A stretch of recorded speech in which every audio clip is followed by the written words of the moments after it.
दिल्ली के प्रगति मैदान में आज दिल्ली पुस्तक मेला 2025 का उद्घाटन दिल्ली के मुख्यमंत्री रेखा गुप्ता और सांस्कृतिक मंत्री कपिल मिश्रा के द्वारा किया गया। इस मौके पर सांस्कृतिक मंत्री कपिल मिश्रा ने कहा कि पुस्तक से अच्छा कोई दोस्त नहीं है। पुस्तकों में ज्ञान का भंडार छिपा हुआ है। बच्चों को, बड़ों को, बुजुर्गों को, सभी को किताबों का अध्ययन करना चाहिए। इस मौके पर उन्होंने कहा कि ये भी हमारा मकसद है कि दिल्ली बुक फेयर को और ज़्यादा अच्छा बनाया जाए। उन्होंने ये भी कहा कि इस बुक फेयर में और भी ज़्यादा एक्टिविटी शुरू करने वाले हैं। ये एक बुक फेयर ना होकर बल्कि संस्कृति और साहित्य का अनूठा बेजोड़ होगा।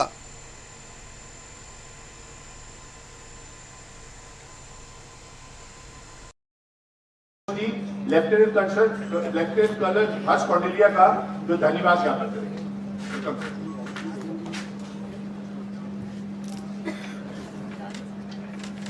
सुप्रभात और जय हिंद का धन्यवाद ज्ञापन करना चाहूंगा। इतने प्रभावशाली वक्तव्य को बहुत कम मौकों पे सुनने को मिलता है। उनके एक एक वाक्य के अंदर जो कपिल, इस तरह से सीएम ने कहा कि रील का युग है और ये किताबों का महाकुंभ है, दिल्ली से क्या आह्वान है? देखिए, एक सुंदर शानदार बुक फेयर आज से दिल्ली में शुरू हो रहा है। अगले 3 दिन तक, 4 दिन तक ये बुक फेयर यहाँ पर चलेगा और दिल्ली के सभी जाने माने पब्लिशर यहाँ पर हैं। मुख्यमंत्री महोदया ने अभी इस बुक फेयर का, पुस्तक मेले का उद्घाटन किया है भारत मंडपम में, और मैं ये आह्वान करता हूँ सभी दिल्ली वालों को, ज़रूर आइए, अपने बच्चों के साथ आइए, दोस्तों के साथ, परिवार के साथ आइए। बहुत शानदार किताबें यहाँ पर हैं और किताबें सबको पढ़नी चाहिए। इस प्रकार के आयोजनों के लिए दिल्ली सरकार हमेशा संकल्पित है और ऐसे सभी प्रयासों का हम समर्थन करेंगे। अगले साल से कुछ ऐड ऑन भी होंगे? डेफिनेटली होंगे, इसी साल से ऐड ऑन होंगे और कुछ साहित्यिक उत्सव, अच्छे बड़े कवि सम्मेलन और जो हमारे लेखक हैं, विचारक हैं, पब्लिशर हैं, कवि हैं, उनको समर्थन देने के लिए मुख्यमंत्री जी के द्वारा कई योजनाएं बनाई जा रही हैं जिनको कला एवं संस्कृति मंत्रालय लागू करेगा। Thank you. उपस्थित ना होती हो, बहुत बहुत आभार आपका। बहुत लंबे समय के बाद दिल्ली को एक ऐसा नेतृत्व मिला है जो केवल राजनीतिक राजधानी ना रह जाए दिल्ली, बल्कि कला की, संस्कृति की और साहित्य की राजधानी भी बने। इस विचार के साथ दिल्ली की सत्ता को चलाने वाला नेतृत्व हमें मिला है। हमारे बीच में प्रदीप जी हैं, नवीन गुप्ता जी हैं, प्रेमजीत जी हैं और आप सभी लोग जो इतने वर्षों से इस पुस्तक मेले का, बुक फेयर का आयोजन करते आ रहे हैं, आप सबको भी बहुत बहुत बधाई और अभिनंदन। और दिल्ली की सरकार की तरफ से पहले से भी मुख्यमंत्री जी ने कहा है कि इस प्रकार के आयोजन में जो भी आपको सहायता चाहिए होगी वो हमेशा निश्चित मिलेगी आपको।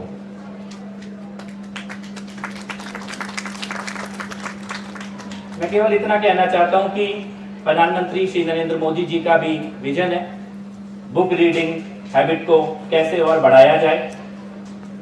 देश के कई राज्यों में पुस्तकालयों के द्वारा, वाचनालयों के द्वारा सरकारों ने, मोदी जी के नेतृत्व में सरकारों ने इस योजना को अमली जामा भी पहनाया है और दिल्ली में भी हम मुख्यमंत्री जी के नेतृत्व में नए पुस्तकालयों का निर्माण, वाचनालयों का निर्माण और जो भी हमारे पब्लिशर हैं, जो भी लेखक हैं, विचारक हैं, पत्रकार बंधु हैं, कवि हैं, उनको उचित सम्मान और उचित मंच प्रदान करने के लिए हम प्रतिबद्ध हैं और ये सब आप आने वाले इसी वर्ष से आपको इसका परिणाम देखने को मिल जाएगा। इस प्रकार के फेयर में बिल्कुल सही कहा नवीन जी ने कि कुछ कला, संस्कृति, साहित्य के कार्यक्रम और उत्सव भी होने चाहिए। तो अगले साल से आप इसको बुक फेयर कम साहित्यिक उत्सव इसमें बदलें और सरकार इसमें साथ में बच्चों को, युवाओं को, लेखकों और कवियों को सुनने का मौका मिले। तो इस प्रकार की योजनाओं के ऊपर हम लोग काम करने जा रहे हैं। उसके वो बहुत अच्छा बजट इस बार मुख्यमंत्री जी ने कला, संस्कृति, भाषा विभाग को दिया है। तो आने वाले समय में इसके परिणाम आपको देखने के लिए मिलेंगे। ये पुस्तक मेला सफल हो, दिल्ली के सभी लोग बड़ी से बड़ी संख्या में यहाँ पर आए और पुस्तकों से जुड़े और ज्ञान वर्धक समाज जब निर्णय लेता है तो विकसित राष्ट्रों का निर्माण होता है। बहुत बहुत आभार। जय हिंद। कुछ ना कुछ संदेश ऐसा होता है जो जीवन से जुड़ जाता है। वो लोगों की, जनरेशन्स की एक मोटिवेशन बन जाता है कि आपको याद रहता है कि इस थीम में यदि कोई वर्ल्ड फेमस किताब है तो वो ये, और जनरेशन की जनरेशन उसे पढ़ती रहती है, उससे प्रेरणा पाती है। वो कभी पुरानी नहीं होती, वो कभी आउटडेटेड नहीं होती। उसी को आधार बना करके कभी किताबें बनती हैं, कभी पिक्चर्स बनती हैं, कभी डॉक्यूमेंट्रीज बनती हैं। आज भी यदि हम कोई प्रसिद्ध लेखक की किताबें पढ़ते हैं तो हम उस चरित्र में खो जाते हैं।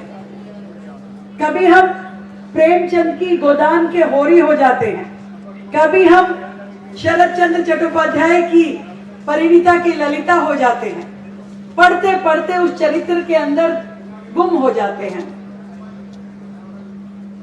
और आनंद लेते हैं, उसका जीवन जी लेते हैं। दोहरी जिंदगी अपनी भी जीते हैं और उस चरित्र की भी जीते हैं। उस चरित्र के भाव, उस चरित्र का कैरेक्टर, उस चरित्र की बुरी बातें, अच्छी बातें। लोगों के लिए बुक फेयर हमेशा से एक ऐसा कार्यक्रम जिसमें दुनिया आना चाहती है। पेरेंट्स अपने बच्चों को लाना चाहते हैं, यूथ जिन्हें किताबों से प्यार है वो अपनी मनपसंद किताब को खोजते हुए यहाँ आते हैं।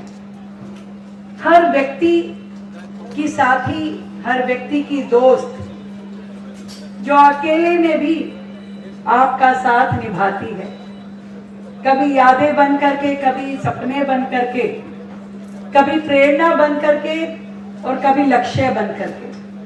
किताबें वो मित्र हैं जो जीवन भर बिना किसी शर्त के, बिना किसी कंडीशन के आपके साथ रहती हैं। और ऐसी दोस्त को प्रमोट करने के लिए आपने जो आज का ये बुक फेयर दिल्ली में आयोजित किया है, पूरी टीम को मेरी ओर से बहुत बहुत बधाई।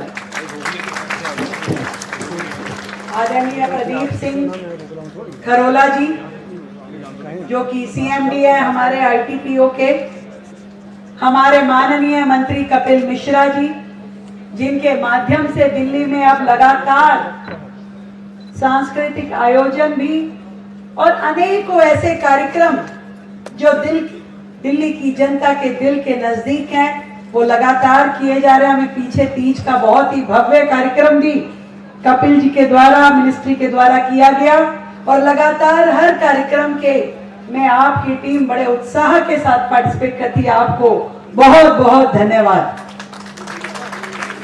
पीढ़ियों को सौंपी जाती हैं, उस फेडरेशन के आप अध्यक्ष हैं। आपको भी बहुत बधाई देती हूँ जिन्होंने आज के इस आयोजन को रचा। हमारे बीच में लेफ्टिनेंट कर्नल हर्ष कनोडिया जी हैं, प्रणव गुप्ता जी हैं, हमारे सभी अधिकारी हैं जिन्होंने आज के इस आयोजन में अपनी बड़ी अच्छी महत्वपूर्ण भूमिका निभाई। सच में डिजिटल युग में पहुंचने के बाद भी जब लोगों का शौक केवल रील देखना रह जाता है, ऐसे समय में जब कुछ लोग ऐसे भी हैं जिनका पहला प्यार किताबें हैं, उनको मैं बधाई देना चाहती हूँ। आपके इस उत्साह ने,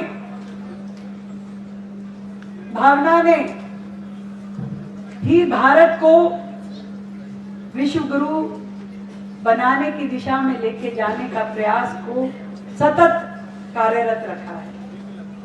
क्योंकि भारत में तो हमेशा से पढ़ने और लिखने का और विचारों को, संस्कृति को, इतिहास गौरव को किताबों में सजोने का महत्वपूर्ण काम किया है। आज भी जहां से खुदाई हो जाए तो उस समय के कुछ न कुछ लिखित के हमें ग्रंथ मिल जाते हैं जो हमारी संस्कृति के बारे में हमें बताते हैं। आज ये मौका दिल्ली को मिलेगा कि इन स्टॉल्स के माध्यम से आप सभी